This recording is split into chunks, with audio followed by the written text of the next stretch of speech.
자, 우리 옆에 있는 분들과 함께 인사하겠습니다. 기도로 영성을 키웁시다. 네, 우리 함께 구호를 외치겠습니다. 시작.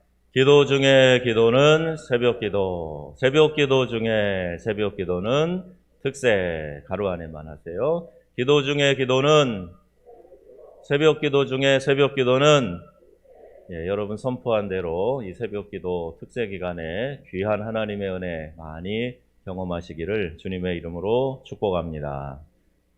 한 사람의 위대함은요, 그 사람이 가지고 있는 꿈에 따라서 평가가 됩니다. 어떤 꿈을 가지고 살아가고 있는가, 그리고 꿈을 아예 품지 않고 살아가고 있는 사람들도 물론 있죠. 그래서 어떤 꿈을 가지고 있는가, 이게 매우 중요하다는 거예요. 꿈이 있는 사람과 그렇지 않은 사람과는 살아가는 방식, 살아가는 내용, 살아가는 삶의 이유와 목표 분명하게 다릅니다. 그래서 꿈이 있는 사람과 또 없는 사람 사이에 생각, 행동, 모습 차이가 있다 하는 걸 생각하면서 나는 지금 어떤 꿈을 가지고 있는가, 무엇을 향해서 내 믿음의 경주를 해 나가고 있는가. 인생 그냥 막 살아가는 게 아니라, 마지못해서 사는 게 아니라 목표를 놓고 그 목표를 향해서 한 걸음씩 한 걸음씩 전진해 나가는 것, 이게 믿는 성도들의 살아가는 삶의 모습이 되는 거죠. 그래서 오늘 꿈꾸고 이루는 하나님의 백성이라는 제목으로 우리 함께 말씀을 나누려고 합니다. 여러분, 우리의 믿음의 사람들은요, 꿈을 가져야 됩니다. 믿음의 사람들의 특징이 있다면 꿈꾸며 살아가는 거예요. 믿지 않는 사람들이 그냥 되는 대로, 주어지는 대로, 상황대로 살고 있다면, 예수 믿는 우리들은 분명한 꿈을 가지고 이 목표를 이루기 위해서 살아가야 한다는 겁니다. 어떤 목표인가? 하나님께서 우리에게 주시는 목표예요. 흔히들 비전과 야망의 차이를 설명하면서요, 야망은 내가 꿈꾸는 목표를 말합니다. 내가 이렇게 부자 돼야지, 내가 이렇게 높은 자리에 올라가야지, 우리 자식들이 그렇게 돼야지, 이런 야망, 내가 꿈꾸는 거를 말해요. 그런데 여기서 말하는 꿈은 그런 야망이 아니고요, 하나님이 주시는 꿈이에요. 이걸 비전이라고 말합니다. 하나님이 주시는 꿈을 뭐라고요? 비전이라 그래요. 그래서 어떤 비전을 가지고 살아가느냐, 이게 믿는 성도들에게 매우 중요해요. 요셉에게는 그런 꿈이 있었어요. 하나님이 보여주신 꿈이 있었습니다. 그래서 그 꿈을 품고 살아가는데, 창세기 37장에 보면 하나님이 보여주신 그 꿈 때문에 오히려 요셉은 인생에 많은 어려움을 겪습니다. 아니, 하나님 꿈을 주셨으면 좀 쉽게 이루게 해 주셔야지 왜 그렇게 인생에 고난을 주십니까? 이런 의문이 들 만큼 요셉은 아주 어려운 삶의 문제들을 그 꿈을 통해서, 그 꿈을 이루어가는 도상에서 그 인생 과정에 경험하는 것을 보게 돼요. 어려움을 많이 당합니다. 그러나 꿈이 있었기 때문에 요셉은 포기하지 않았어요. 아니, 하나님이 이런 꿈을 주셨는데 이렇게 이루게 해주실 거야 하는 마음을 가지고, 그 꿈을 이룰 목표를 가지고 지금 당장 닥치는 현실의 문제에 좌절하지 않고 한 걸음 한 걸음 계속해서 나아가는 그런 모습을 봅니다. 고난과 역경에도 포기하지 않습니다. 마음이 흔들리지 않아요. 남 탓하지 않습니다. 오히려 꿈을 이루기 위해서 참고 견디고 절제하면서 그 꿈을 향해 나아가는 거예요. 어떤 사람들은 나는 이런 비전이 있어요 이야기를 하면서도 그 꿈을 이루어 나가는 과정에서 마땅히 치루어야 될 헌신, 그리고 노력, 희생, 이런 것들은 하지 않으려고 그래요. 그럼 내가 하나님께 받은 그 꿈을 저절로 하늘에서 뚝 떨어지는 게 아니라 이루어가는 것이고, 하나님 도와주실 것이고, 그 목표에 이르도록 인도해 가실 텐데, 눈을 닫고 귀를 닫고 그 인도하심을 따라가지 않으면 그 목표에 도달할 수가 없는 겁니다. 막연하게 그냥 요행을 바라는 그런 꿈이 아니에요. 하나님이 한 걸음 한 걸음 인도할 테니 자, 나와 함께 가자, 그리고 이끌어 가시는 그런 꿈이란 말이죠. 그러니까 더 영적으로 깨어 있어야 돼요. 예민해야 됩니다. 내가 포기하지 말아야 합니다. 마음 흔들리고 남 탓하면서 상황 탓하면서 그렇게 지낼 일이 아닙니다. 헤브론 땅은 아브라함이 살다가 죽은 곳이에요. 이삭과 야곱이 묻힌 땅입니다. 때문에 이 이스라엘의 근거지인 헤브론을 점령하지 않고는 온전히 가나안을 다 점령했다고 말할 수 없는 거죠. 말하자면 이슬람교의 메카 같은 곳이에요. 이 믿음의 우리의 선조들이 묻혀 있는 그 땅입니다. 그런데 여러분, 거기를 탈환하지 않고 어떻게 가나안을 다 점령했다고 할 수가 있겠습니까? 근데 갈렙은 그런 마음이 있었던 거예요. 아니, 하나님이 우리에게 가나안 땅을 다시 차지하게 해주신다 그랬으면 저 심장 같은 땅 헤브론도 하나님이 차지하게 하실 거다, 이런 마음이 분명히 있었던 거예요. 그래서 갈렙은 85세 노입장임에도 불구하고 남들이 어려워하고 힘들어하는 헤브론을 점령하겠다고 나서는 거예요. 내가 앞장서겠다 하고 나서는 거예요.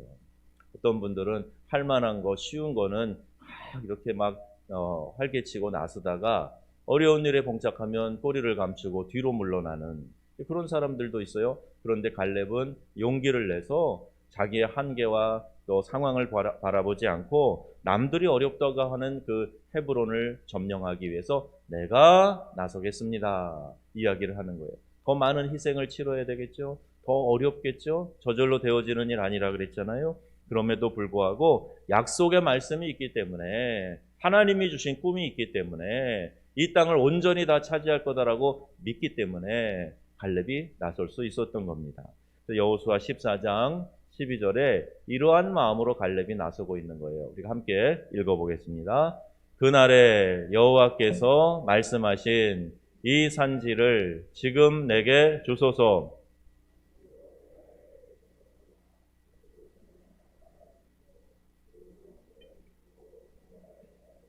여호와께서 나와 함께 하시면 내가 여호와께서 말씀하신 대로 그들을 쫓아내리이다.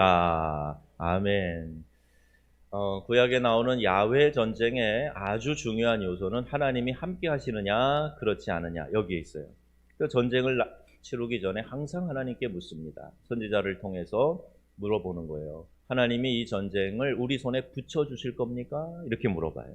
우리가 올라가리까? 이렇게 물어봐요. 그러니까 하나님이 함께 하시면 이기는 전쟁이고, 하나님이 함께 하시지 않으면 아무리 우리가 준비를 잘해도 여지없이 적에게 패하는 이제 그런 것이기 때문에 하나님께 먼저 물어보는 겁니다. 여기 갈렙도 분명하게 이야기하고 있어요. 내가 지금 과거에 이런 실력이 있었던 사람입니다. 그 자랑 하나도 없잖아요. 하나님이 우리에게 약속하신 그 땅, 하나님이 우리와 함께 하시면 하나님이 말씀하신 그대로 그들을 쫓아내리이다, 이렇게 말하고 있는 겁니다. 여러분, 이것이 우리가 동행하는 마음이고요. 이것이 기도 응답의 비결이에요.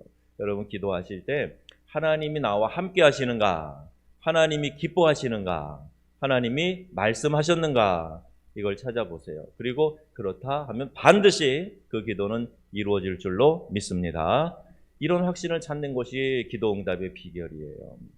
자, 우리의 인생 앞에 놓여 있는 사업과 질병과 또 여러 가지 근심, 걱정 같은 것들은 이 헤브론 산지를 점령할 수 있는 비결을 통해서 얼마든지 이와 같은 것들을 정복해 갈 수 있다 하는 것을 오늘 말씀을 통해 증거하려고 하는 겁니다. 첫 번째는요, 자, 함께 읽어볼까요? 하나님이 함께 하심을 믿을 때 헤브론 산지를 점령할 수 있다는 겁니다. 갈렙은 자신의 힘을 믿거나 이스라엘의 군사력을 믿은 것이 아니에요. 그는 철저하게 하나님이 나와 함께 하신다 하는 사실을 믿었던 겁니다. 하나님을 믿는 자에게 하나님이 함께 하시는 줄로 믿습니다. 내가 하나님을 얼마큼 크게 보느냐에 따라서 내 힘과 의지가 커지는 거예요. 하나님을 작게 여기면 난 늘 불안해할 수밖에 없죠. 그런데 하나님을 크게 여기고 하나님이 크고 위대하시다 하는 것을 분명하게 내가 믿으면 그만큼 내 마음이 편안해지고 또 내 마음이 그만큼 담대해지고 무슨 일이든지 과감하게 추진해 나갈 수 있는 거죠. 하나님을 믿는 자에게 함께 하신다 하는 것, 하나님이 우리와 함께 하신다, 임마누엘의 신앙을 우리가 가지고 날마다 전진해 나아가야 하겠습니다. 하나님을 믿는 자에게 헤브론 점령이 가능하다. 자신의 여러 가지 문제, 해결할 문제들은 하나님을 믿을 때 그 문제를 해결할 수 있다 하는 사실을 우리가 늘 기억하면서 하나님이 우리와 함께 하시는가, 나와 함께 하시는가, 이것을 늘 점검해 나가는 임마누엘의 신앙으로 무장하는 우리 명성의 가족들 다 되시기를 주님의 이름으로 축복합니다. 어떻게 할 때 또 우리가 이 헤브론을 점령할 수 있을까?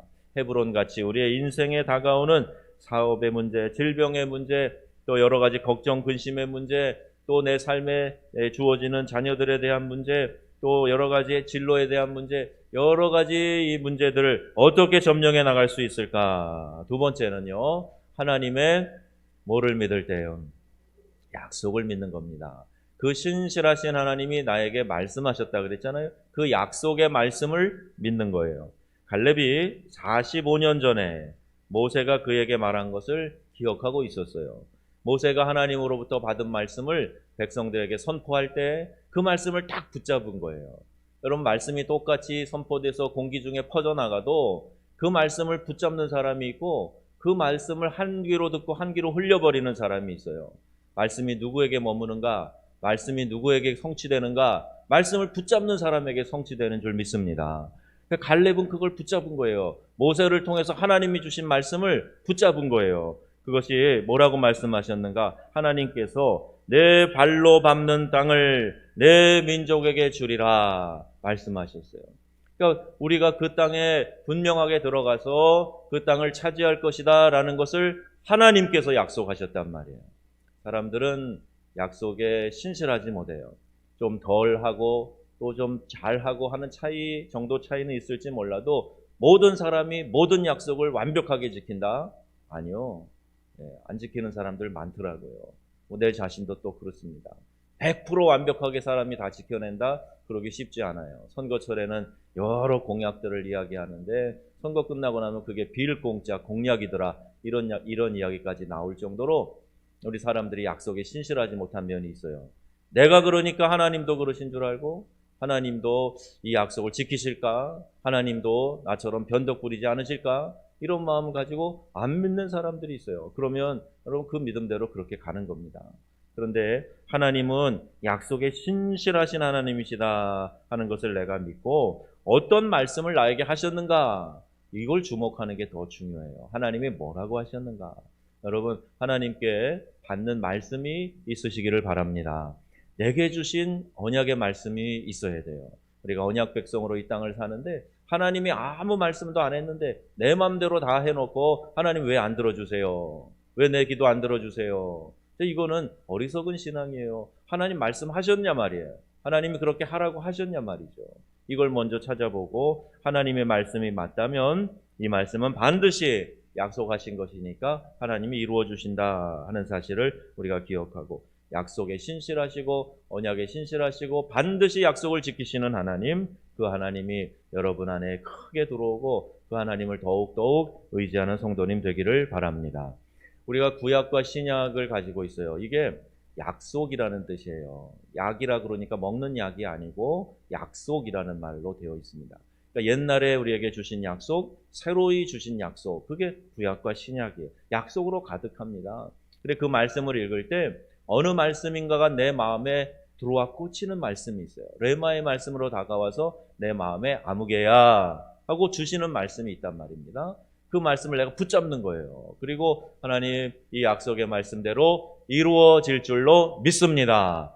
그리고 주님 앞에서 담대하게 한 걸음씩 한 걸음씩 나아가는 거죠. 갈렙은 하나님의 약속을 믿고 나갔기에 그 산지를 취할 수 있었다. 잠언 29장 18절 말씀을 한번 읽어보겠습니다. 묵시가 없으면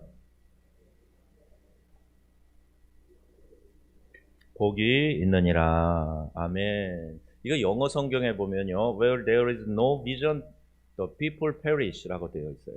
그러니까 이 말을 간단히 하면요. 꿈이 없는 백성은 망한다는 뜻이에요.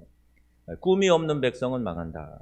여러분, 꿈꾸는 일이 그냥 내 선택이 아니라 하나님이 우리에게 꿈꾸게 하시는 거야. 왜? 하나님 나라를 위해서 이 땅에 우리가 해야 될 일들이 있기 때문에 하나님이 우리에게 그 꿈을 주셨다는 말입니다. 목회자로서 또 교회를 섬기는 위치에서 하나님께서 주신 꿈들이 있어요. 이건 하나님께서 주신 거기 때문에 반드시 이루어야 하는 것이고 또 하나님이 이루게 하실 것입니다. 여러분도 여러분 인생에 주어진 여러 가지 꿈들 하나님으로부터 받고 살아가셔야 돼요. 꿈을 갖고 사는 그 순간부터 멋진 변화가 일어납니다. 꿈이 있어야 내가 무엇을 할지, 무엇을 하지 말아야 될지 이것을 분별할 수 있게 되는 거예요. 꿈을 가지면 변화가 일어나고 삶이 달라집니다. 그런 눈빛이 달라져요. 걸음걸이가 달라져요. 꿈을 이루어내기 위해서 내가 기도하게 되고 매달리게 됩니다. 그럴 때 하나님께서 함께 해주시는 거예요. 자, 우리도 믿음으로 나아갈 때 요단강이 갈라지는 역사를 체험해보고 여리고성이 무너지는 역사를 한번 체험해보고 이런 기적들을 우리의 삶 가운데 경험해보면서 살아야 되지 않겠습니까? 여러분, 이 특세기간을 통해서 하나님 앞에 꿈을 꾸세요. 하나님, 제게 주님의 거룩한 꿈 허락해 주세요. 우리 자녀들이 하나님 주시는 꿈을 꾸게 해 주세요. 여러분, 이와 같은 기도 가운데 하나님의 응답을 경험하고 기적을 체험하는 성도님들이 다 되시기를 축복합니다.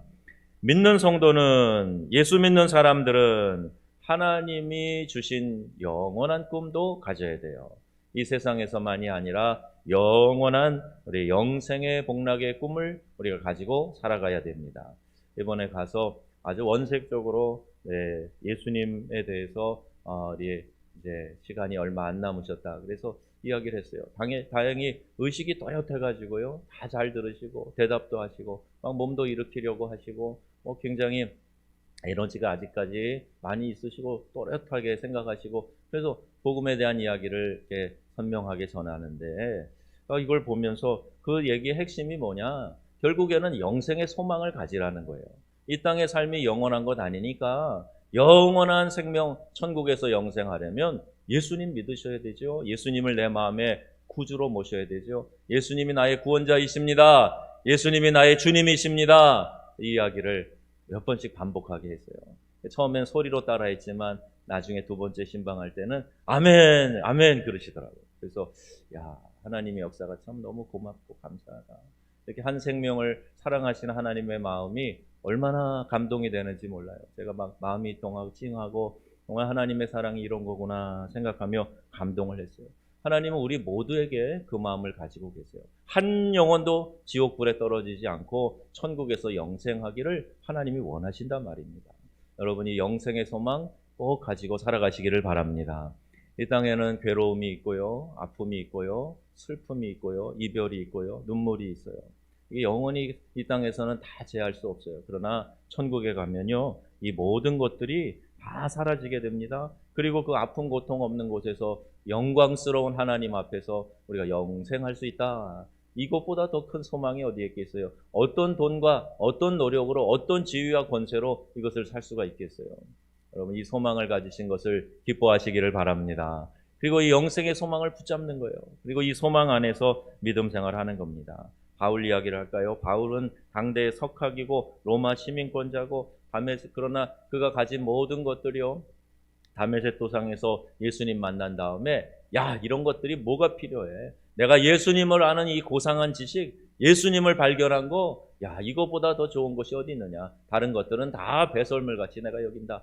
이런 이야기를 합니다. 그 고백대로 살았어요. 세계를 지배하던 로마의 복음을 전하겠다는 꿈이 있었어요. 그래서 그가 로마의 죄수의 신분으로 들어가게 됩니다. 감옥에 갇히게 됩니다. 그런데 그는 기뻤어요. 그의 주위에서 복음을 전할 경비병들과 치조하는 고위 관리들이 있었기 때문에 이게 기회 중에 기회다. 하나님은 이런 고난의 방법을 통해서라도 저들에게, 가이사에게 복음이 전해지도록 하셨구나. 그 섭리에 감사하고 감격했습니다. 여러분, 하나님을 찾고 하나님을 만날 때 우리 안에 만족함이 있다 하는 사실을 기억하시기를 바랍니다. 하나님을 찾고 하나님을 만날 때 그때 진정한 만족이 있어요. 빈 마음 속에 그리스도가 오실 때 내 잔이 차고 넘치는 만족함이 있다는 거예요. 여러분 안에 예수 그리스도로 가득하십니까? 여러분 안에 예수님 한 분이면 만족합니다 하는 분명한 확신이 있습니까? 만약에 이것저것 다 채워져야 만족하다 하는 마음이 있으면 절대 그 마음 채워지지 않아요. 예수님 한 분으로 만족하는 신앙으로 살아가게 될 때 우리 마음이 가득하게 되고 하나님이 주시는 은혜, 내 인생의 우선순위 이런 것들이 분명하게 세워지게 되는 거예요. 하나님 나라에 대한 꿈과 영원을 사랑하는 마음이 있을 때 이 만족함과 참된 행복이 다가오게 된다는 거지요. 여러분에게는 꿈이 있습니까? 꿈이 없다면 하나님께 여러분 나에게 주시는 하나님의 꿈, 비전이 있게 해주세요. 꿈이 있어야 우리가 살아가야 할 이유가 있고 삶의 변화가 있고 기쁨이 있습니다. 특히 하나님 나라에 대한 꿈을 여러분 가지시고 영생의 소망, 언제든지 하나님 날 부르셔도 나는 영원한 하나님의 나라에서 깨어나고 주님과 함께 영생한다 하는 이 사실을 여러분 기억하세요. 그 꿈이 여러분을 가장 행복한 삶으로 인도할 것이기 때문입니다. 오늘 이 말씀을 여러분 마음에 새기시면서 꿈꾸고 살아가는 하나님의 백성으로 이 땅에 사시고 여러분을 통해서 그렇게 살아가는 여러분을 통해서 주변에 많은 사람들이 도전받고 또 하나님께로 나아오는 귀한 역사가 나타나기를 우리 주 예수님의 이름으로 축원합니다. 아멘. 기도하겠습니다.